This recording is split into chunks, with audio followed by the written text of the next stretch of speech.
ഹരേ കൃഷ്ണ. ഹരേ കൃഷ്ണ നമ്മൾ 38 വരെയുള്ള ശ്ലോകങ്ങൾ കഴിഞ്ഞു. ഇനി 39 തൊട്ടുള്ള ശ്ലോകങ്ങളാണ്. പാരായണം ചെയ്യാം. ഏഷാ തേ ഭിഹിത സാഖ്യേ ബുദ്ധിർ യോഗേ ത്വിമാം ശൃണു ബുദ്ധ്യാ യുക്തോ യയാ പാർത്ഥ കർമ്മബന്ധം പ്രഹാസ്യസി. എന്നുവെച്ചാൽ ഇതുവരെ ഭഗവാൻ പറയുവാണ്, അർജുന നിനക്ക് ഇതുവരെ ഞാൻ സാഖ്യയോഗം എന്ന് വെച്ചാൽ ജ്ഞാനത്തെ കുറിച്ചാണ് പറഞ്ഞത്. ഇപ്പൊ നമുക്ക് തന്നെ ഈ ആത്മാവിനെ കുറിച്ചും നമ്മുടെ ധർമ്മം എന്താണെന്നോ അതൊന്നും അങ്ങനെ അറിയില്ലായിരുന്നല്ലോ അല്ലേ. ഇപ്പൊ ഇതൊക്കെ പഠിച്ചു വന്നപ്പോ ആ ഒരു അറിവാണല്ലോ കിട്ടിയത്. അപ്പൊ ഇവിടെ സാഖ്യം എന്ന് പറയുന്നത് ഒന്നെങ്കിൽ സാഖ്യ തത്വം 21 നമ്മുടെ പഞ്ചജ്ഞാനേന്ദ്രിയങ്ങള്, കർമ്മേന്ദ്രിയങ്ങള്, പഞ്ചഭൂതങ്ങള്, അങ്ങനെ മനസ്സ്, അതൊക്കെ കൂട്ടാം. അല്ലെങ്കിൽ ഒരു ജ്ഞാനയോഗം ഭഗവാൻ ഇതുവരെ പറഞ്ഞു തന്നു. അതാണ് ഇവിടെ സാഖ്യ തത്വം പറഞ്ഞു തന്നെന്ന് പറയുന്നത്. ഓക്കെ. അപ്പം പിന്നെ ബുദ്ധിയോഗ തുനാംശം. ഇനി ഞാൻ നിനക്ക് കർമ്മയോഗത്തെ പറ്റി, കർമ്മഫലത്തെ, നമ്മൾ കർമ്മം ഫലമില്ലാതെ കർമ്മം ചെയ്യണം, അതിനെക്കുറിച്ച് ഞാൻ പറഞ്ഞു തരാം.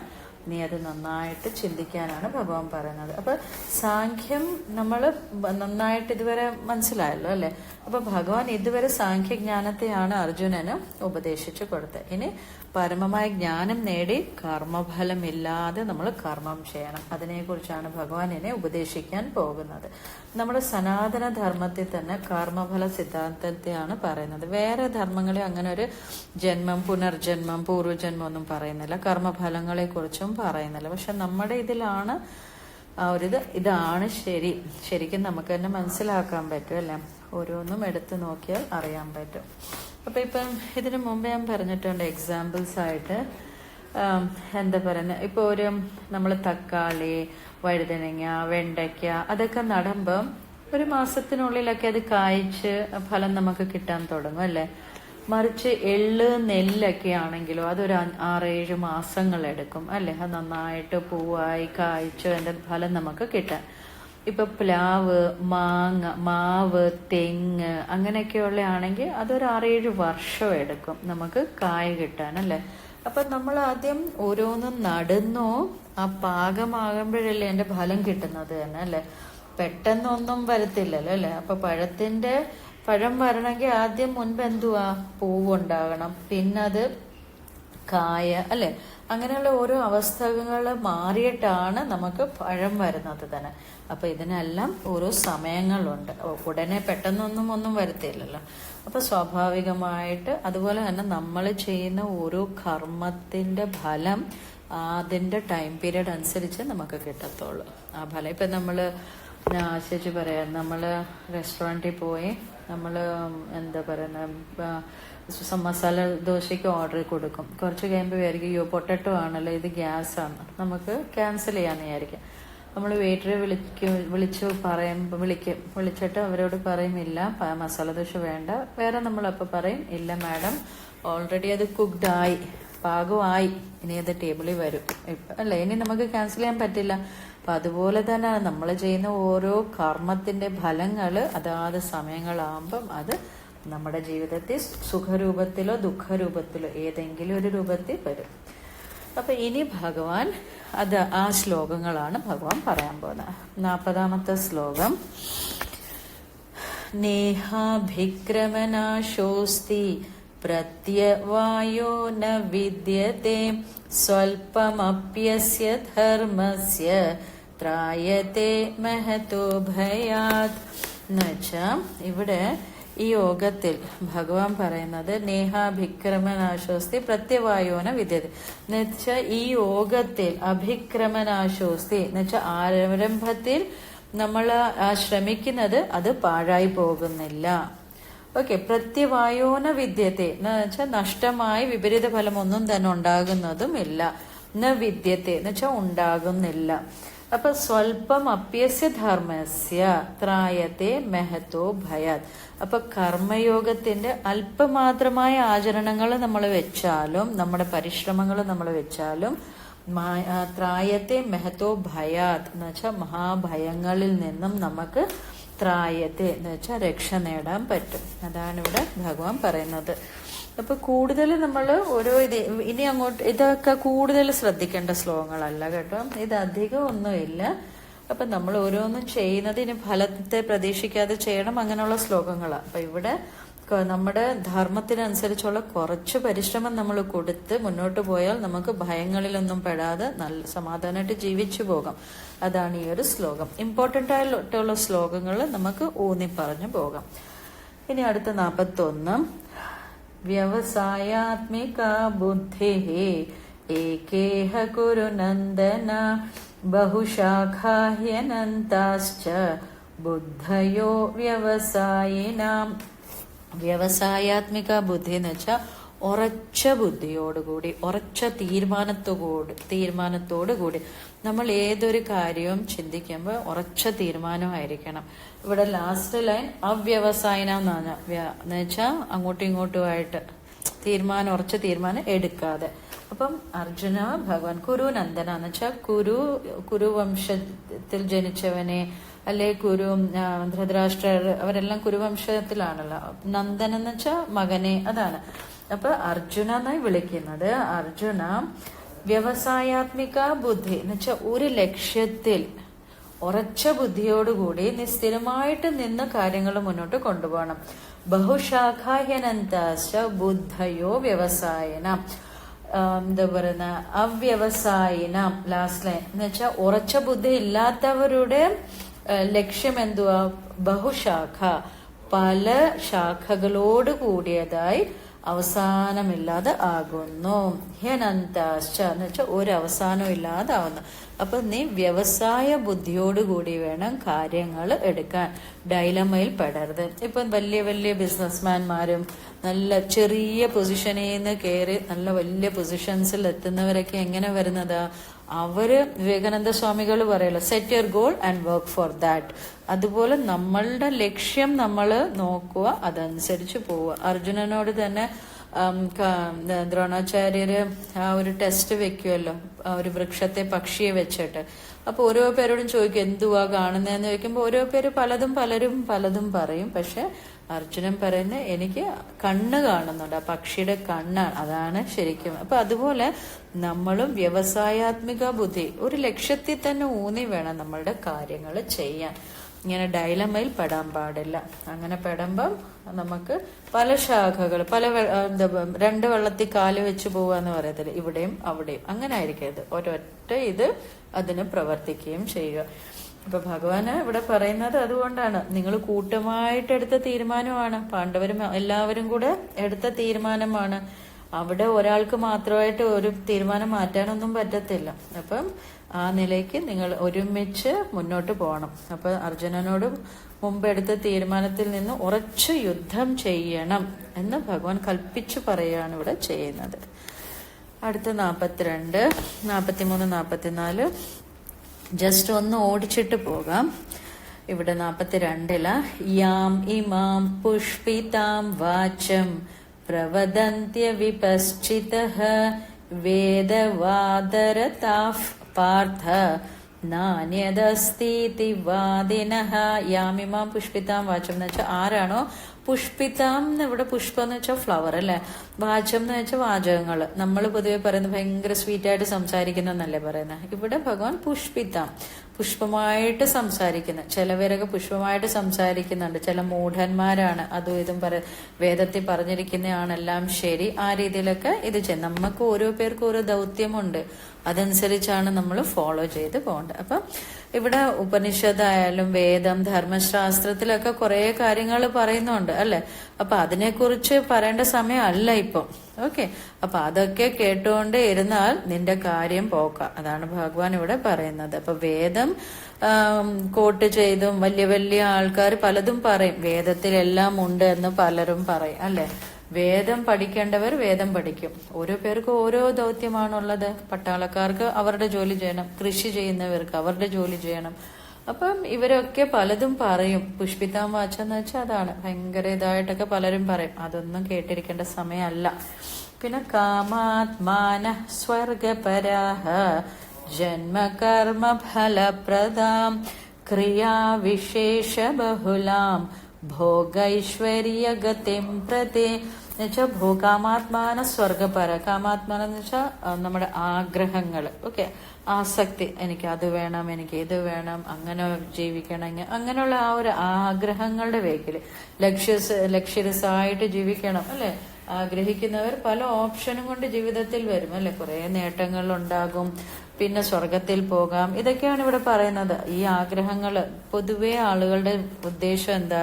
നമ്മൾ കാണുന്ന ഈ ഭൂമിയിൽ ഭോഗൈശ്വര്യങ്ങളും കൊണ്ട് ജീവിക്കുക, ഭോഗസുഖങ്ങൾ, അത് വേണം, ഇത് വേണം, അങ്ങനെ ആയിരിക്കണം, ഇങ്ങനെ അങ്ങനെയൊക്കെ ആയിട്ട് ജീവിക്കുക. കാമങ്ങൾ എന്ന് വെച്ചാൽ ആഗ്രഹങ്ങളാണ്. ഓക്കെ, അപ്പൊ ആ ആഗ്രഹങ്ങളോട് ജീവിക്കുക, മരിക്കുമ്പോൾ സ്വർഗത്തിൽ പോവുക. അതാണ് പൊതുവെ ഉള്ള ആൾക്കാരുടെ ലക്ഷ്യം തന്നെ.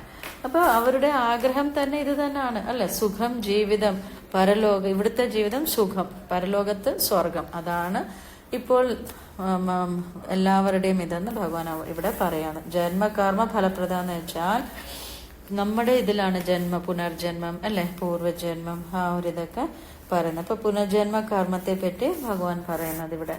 അത് കഴിഞ്ഞിട്ട് ഭോഗൈശ്വര്യ പ്രസക്താനാം തയാപഹൃത ചേതസാം വ്യവസായാത്മിക ബുദ്ധി സമാധൗന വിധീയത്തെ. എന്നുവെച്ചാൽ ഇവിടെ പറയുന്നത് ഭോഗൈശ്വര്യ പ്രസക്താനെന്ന് വെച്ചാൽ ഭോഗസുഖങ്ങളിൽ ഭയങ്കര ആഗ്രഹങ്ങളുള്ളവർക്കും പിന്നെ തയാപഹൃത ചേതസം അങ്ങനെയുള്ള വാക്കുകളിലൊക്കെ ആകർഷിക്കപ്പെടുന്ന ആൾക്കാരും ഉണ്ടല്ലോ അല്ലെ.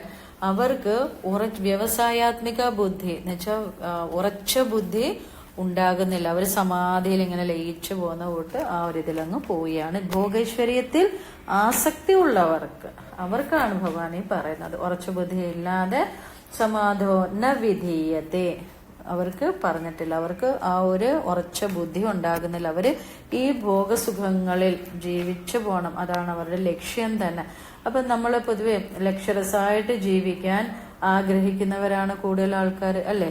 നല്ല വീട് വെക്കണം, 2 പേരെ ഉള്ളെങ്കിലും 3 നില കെട്ടിടം വെക്കണം, 20 ലക്ഷത്തിന്റെ കാറ് വേണം അല്ലെ. അങ്ങനെയാണ് പലരുടെയും ആ ഒരു ഇത് തന്നെ.